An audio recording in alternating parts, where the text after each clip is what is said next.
Lucas Kapitulo 18. Ang Biyuda at ang Hukom. Isinalaysay ni Jesus ang isang talinghaga upang ituro sa kanila na dapat silang laging manalangin at huwag mawala ng pag-asa. Sinabi niya, sa isang lungsod ay may isang hukom na walang takot sa Diyos at walang ginagalang na tao. Sa lungsod din yun ay may isang biyuda. Lagi siyang pumupunta sa hukom at sinasabi, bigyan po ninyo ako ng katarungan sa aking usapin. Tinanggihan siya ng hukom sa loob ng mahabang panahon.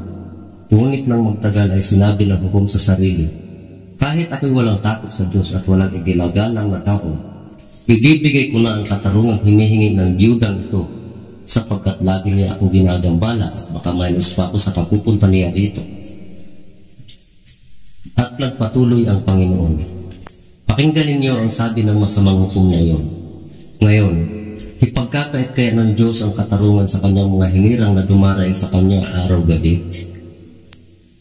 Sila kaya ipaghihintayin niya ng matagal.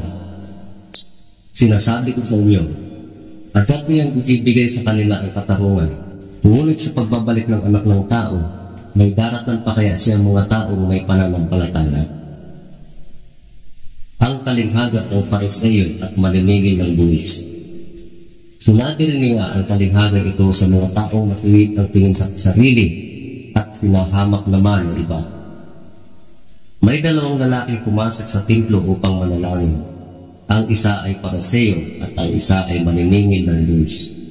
Tumayo ang Pariseo at nanalangin ng ganito, O Diyos, nagpapasalamat ako sa iyo sapagkat hindi ako katulad ng iba na mga magnanakaw, mandaraya, mangangalunya, o kaya'y katulad ng maniningil ng buwis na ito. 2 beses akong nag-aayuno sa isang linggo at nagbibigay rin ako ng 10 bahagi mula sa lahat ng aking kinikita. Samantala ang maniningil ng buwis naman nakatayo sa malayo at di man lamang makatingin sa langit. Ginatagupan niya ang kanyang dibdib at sinasabi, O Diyos, mahabag po kayo sa akin na isang makasalanan. Sinasabi ko sa inyo, ang lalaking ito'y umuwing matuwid sa harapan ng Diyos at hindi ang Pariseo. Sapagkat ang sino mang nagmamataas ay ibababa at ang nagpapakababa ay itataas. Binasbasan ni Jesus ang maliliit na bata. Inilalapit ng mga tao kay Jesus pati ang kanilang mga sanggol upang ipatong niya sa mga ito ang kanyang mga kamay. Nang ito'y makita ng mga alagad, sinaway nila ang mga tao.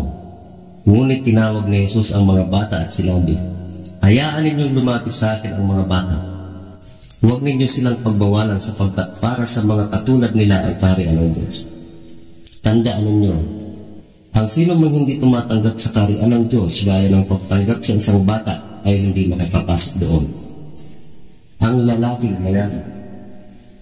May isang pinuno ng bayan na nagtanong kay Jesus, Mabuting guro, ano po ba ang dapat kong gawin upang makamtan ko ang buhay na walang hanggan?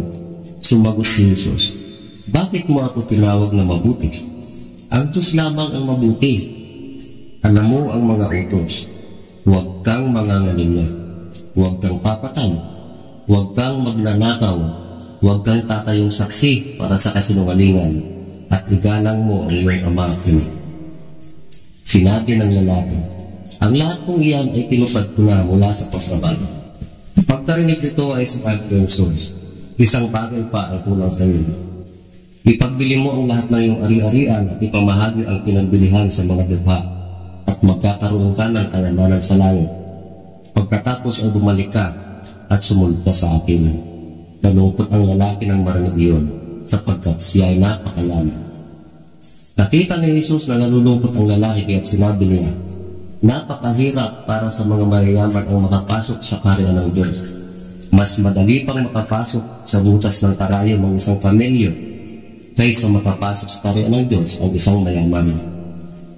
Nagtanong ang mga tao na karinig nito, kung gayon, sino ang maliligtas?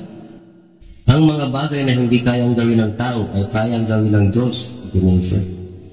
Sinabi naman ni Pedro, tingnan po ninyo, iniwan na namin ang aming mga tahanan at sumunod sa inyo. Sinabi sa kanila ni Jesus, tandaan ninyo, kapag iniwan ni naman ang kanyang tahanan asawa, mga kapatid, mga magulang o mga anak alang-alang sa karya ng Diyos. Tatanggap siya ng higit pa sa panahon ito. At sa panahon darating, tatanggap siya ng buhay na walang hanggan. Ikatlong pagsasabi ni Jesus tungkol sa kanyang kamatayan.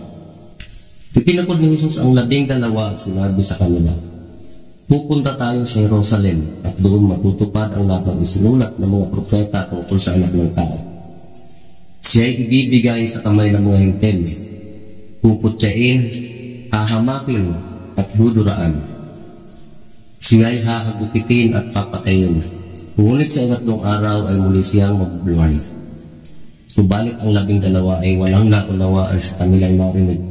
Inilihim sa kanila ang kahulugan yun. At hindi nila nalalaman ang sinasabi ni Jesus. Pinagaling ang lalaking bulag. Nang malapit na si Jesus sa Jericho, may isang lalaking bulag na nakaupo sa tabi ng daan at namamalimos. Nang marinig niyang nagdaraan ang maraming tao, itinanong niya kung ano ang nangyayari. Nagdaraan si Jesus sa taga Nazaret, sabi nila sa kanya. At siya'y sumigaw, Jesus, anak ni David, mahabag po kayo sa akin. Tinaway siya ng mga taong nasa unahan, ngunit lalo pa niyang nalakasan ang sigaw. Anak ni David, mahabag po kayo sa akin. Tumigil si Jesus at ipanatawag ang bulag. Paglapit ng bulag ay tinanong siya ni Jesus, ano ang gusto mong gawin ko para sa iyo? Panginoon, gusto ko po sanang makakitang muli, sagot niya. At sinabi ni Jesus, makakakita ka, pinagaling ka ng iyong pananampalataya. Noon din nakita ang bulag at nagpupuri sa Diyos na sumunod kay Jesus. Nang makita ito ng mga tao, silang lahat ay nagpuri sa Diyos. Magandang balita, Biblia. NBBPAG.